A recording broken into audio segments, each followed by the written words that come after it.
বন্ধুরা, তো আজকে দেখেন আমার বাড়ির কিছু ম্যান্টাস পায়রা শখ করাবো, যেগুলো আমার পছন্দের মাদি পায়রা।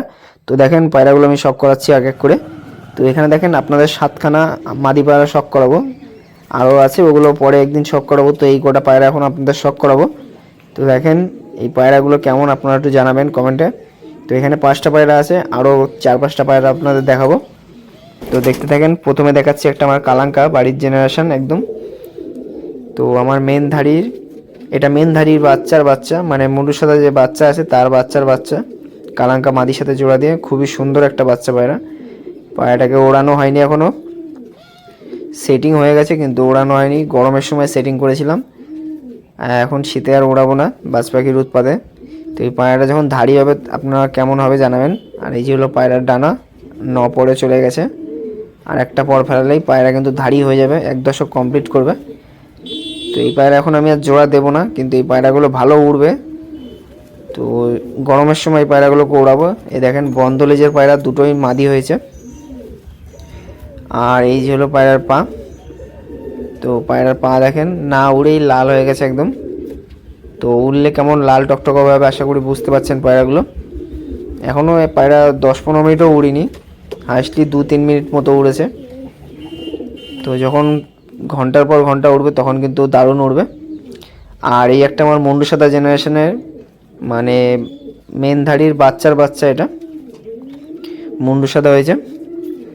আর এই পায়রাটা দারুণ উড়েছিল গরমে, 3টে পায়রা উড়েছিল, 8.5 ঘন্টা উড়েছিল। এটা নর্মাল একদম গম মানে 2-4টে খাওয়ার মিশিয়ে যেটুক টাইম হয়েছিল ওইটুকু উড়ি পায়রাগুলো ভালো উড়েছিল। তো এই পায়রাগুলো ডিম দিয়েছিল, সব ডিম ফেটে গেছিলো। তো এই পায়রাগুলো কৃমি করে কদিন ফেলে রেখে আবার জোড়া দেবো। তো এই পাশে চোখটাও শখ করেন, লালের মধ্যে আছে।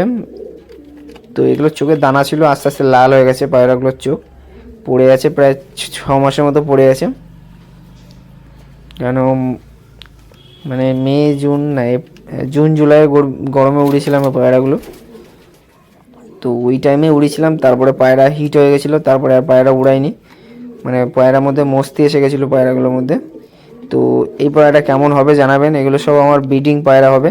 তো এদের মধ্যে আমি 3টে মাদি পায়রা সেল করে দিয়েছি, আর 3টে ছেলে পায়রা সেল করেছিলাম। দুজনকে 2টো জোড়া দিয়ে দিয়েছিলাম একটা করে, আর একজনকে একটা দিয়েছিলাম, আরেকজনকে একটা দিয়েছিলাম। তো এই পায়রাগুলো একদমই সেল করার ইচ্ছা আমার ছিল না, তাও অনেক চেয়েছিল, অনেক দামও দিয়েছিল বলে আমি সেল করে দিয়েছিলাম। তো দেখেন এই পায়রাগুলো, এই পায়রাগুলো খুবই সুন্দর দেখতে। মানে আমার কাছে, কার কাছে কেমন লাগে জানি না, কিন্তু আমার কাছে খুব সুন্দর লাগে। আর এই উড়ানটাও খুব সুন্দর। তো এটা আমার মাথা খারাপ জেনারেশনের মেন মাদি পায়রা। তো এই দেখেন এটা হলো মেন মাদি পায়রা। এর বাচ্চা 20 দিন পর হলেও বাড়িতে রিটার্ন করে, নয় পায়রা মরে যাবে কিন্তু কারো বাড়িতে বসবে না, এমনই পায়রা। আর এর বাচ্চা দারুণ ওড়ে। শুধু আমার জোড়াটা বন্ধ লেজের দুজনেরই হয়ে গেছিলো, যার কারণে এর বাচ্চা বাড়িতে ওরকম লেট করে নামছিল। কিন্তু খোলা লেজের জোড়া দিলে এই সমস্যাটা আসতো না। তো এই দেখেন পায়রার পা, আর এই যে পায়রা ডানা একদম বন্ধ লেজের পায়রা, আর একদম সরু পায়রা। তো এর সাথে একটু মোটা পায়রা আর খোলা লেজের পায়রা জোড়া দিলে জোড়াটা ঠিকঠাক আসবে। আরও চোখ পোক যা যা দেখতে হবে ওগুলো দেখলে কিন্তু পায়রা ভালো উড়বে। তো একদমই বন্ধ লেজের সাথে নটটাও একদম বন্ধ লেজের, যে মুন্ডু সাদা নটটা। তো যার জন্য এই সমস্যাটা আসে, পায়রা বাড়িতে নামতে পারে না। তো জোড়া ওইভাবে হয় না, জোড়া ঠিকঠাকভাবে জোড়া দিতে গেলে অনেক কিছু দেখতে হয়। তো আমি তাও জোড়া দিয়ে বাচ্চা করেছিলাম। এই পায়রার বাচ্চা করিনি, 7টা বাচ্চা করেছিলাম, তার মধ্যে 3টে আছে আমার কাছে, আর বাদ বাকি নর হয়েছিল সব কটাই বিক্রি করে দিয়েছি। একটা মাদি ছিল, ওটাও বিক্রি করে দিয়েছি। তো 3টে এখন মাদি পায়রা আছে। তো লাস্টে দেখাবো ওই 7টার বাচ্চা একটা, আরও 2টো আছে, ওগুলো পরে দেখাবো। তো এই একটা মুন্ডু সাদা, এটা ডাইরেক্ট বাচ্চা মেন ধাড়ি পায়রা। তো এই যে পায়রাটা শখ করেন, এটার চোখটা খুবই সুন্দর, একদম কাচের গুলির মতো কালো, যে কাচের গুলির যেমন চোখ দেখতে হয় কাচের গুলি, সেরকম চোখ আছে এটা, রোদের যখন চোখ পড়ে। তো এটাও আমার কাছে 7 ঘন্টা উড়েছে। এর পায়েও মোজা আছে, মানে এদের যে কটা মাদি বাচ্চা হবে সব পায়ে মোজা আসবে। আর নরের একটা রেলো, তো একটা রেলো না কিন্তু পায়ে কিন্তু প্রত্যেকটার মাদিগুলোর মোজা আসবে পায়ে।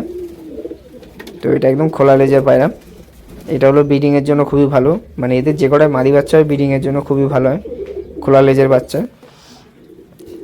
এবার দেখাচ্ছি, দেখেন একটা 9-10 ঘন্টা ওরা পায়রা, একদম নর্মাল, এটাও মাদি পায়রা। তো এই পায়রাটা আমি একজনের কাছ থেকে নিয়েছিলাম। এই চোখটা দেখেন, এটা কিন্তু মুন্ডু সাদা জেনারেশনের পায়রা না, আমার বাড়ির কথা বলছি। তো এটা মুন্ডু সাদা পায়রা, কিন্তু এটা ওই আমার জেনারেশনের পায়রা না, কিন্তু এর উড়ান প্রচুর আছে, প্রচুর। আশা করি পায়রার চোখ আর দুটো ডানা আছে, ওগুলো দেখলে বুঝতে পারবেন। তো এই দেখেন ডানার কালারটা দেখেন, আশা করি কিছুটা হলে যারা পায়রা চেনে মানে দেখেও বোঝা যায় যে ভালো পায়রা কি খারাপ পায়রা। তো এই ডানাগুলো প্রচুর চওড়া ডানা, যে কটা ডানা ছিল মানে বগলের ডানাগুলো প্রচুর চওড়া ছিল, আমি কেটে দিয়েছি। আর একদম ছোট পায়রা, 1 বিঘা পায়রা। তো এর পায়ে একটা দুটো মোজা আছে, বেশি মোজা নেই। তো আমার যখন মুন্ডু সাদা জোড়ার সাথে দেবো তখন কিন্তু এর মোজা চলে আসবে।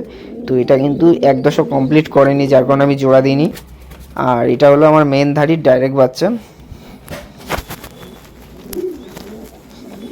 তো এই দেখেন, এটা লাল হালকা চোখ আছে। এই পায়রাটাও 8.5 ঘন্টার উপরে উড়েছিল, 6টা থেকে 2টো পার করে দিয়েছিল, 2টোর বেশি উড়ে 2টো 48 অব্দি উড়েছিল। তারপরে একটা জিনিস হয়ে গেছিলো, 3টে পায়রা আমি রেখে গেছিলাম ছাদে রোদে, আর বাড়ি এসে দেখছি কাজ থেকে এসেছি তখনও পায়রা রোদে ছিল। আর তখন থেকে পায়রার হিট লেগে গেছিলো গায়ে, মানে অনেক রোদে ছিল। সেই জুন জুলাইয়ের সময় যে রোদটা ছিল সেই টাইমে আমি পায়রা রোদে রেখে গেছিলাম 2-3 ঘন্টার জন্য, আর ভুলে গেছি ঘরে ঢোকাতে। আর পায়রা তখন হিট লেগে গেছিলো, তারপরে আর ওড়াইনি। তারপরে মস্তি চলে এসেছিলো পায়রার মধ্যে, তো সেই থেকে আর পায়রা ওড়াইনি এই শীত অবধি। তো শীতে তো ওড়াবি না, গরমে ওড়াবো। আর এটা হলো যে সাদা মাথা খারাপ জেনারেশনের পায়রা বলেছিলাম, ওর একটা বাচ্চা। এর থেকেও একটা ডিপ চোখের পায়রা আছে, সেম দেখতে। তো এদের বাচ্চা প্রচুর নজর, এদের দুটো বাচ্চা 7 দিন পর এসছে। তো এর সাথে ওই একই জিনিস হয়েছে, বন্ধ লেজের জোড়া দিয়ে দিছি।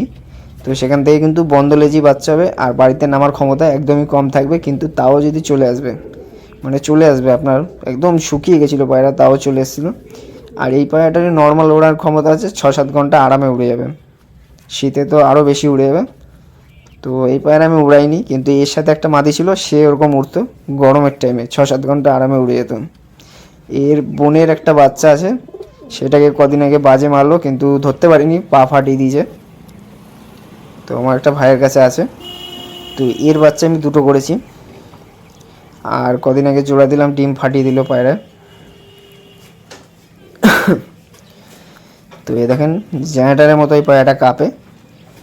তো এখন তো সেভাবে কাঁপছে না, কিন্তু এই পায়রাটার মধ্যে প্রচুর ভাইব্রেশন, আর এদের বাচ্চারও প্রচুর ভাইব্রেশন। একটা পায়রার মধ্যে যেরকম থাকা দরকার এই পায়রাটার মধ্যে পুরো কমপ্লিট সেই জিনিসটাই আছে। তো ভিডিওটা কেমন লাগলো জানাবেন, আর নতুন হলে চ্যানেলটা সাবস্ক্রাইব করে রাখবেন। আশা করি ভিডিওটা ভালো লেগেছে পায়রাগুলো।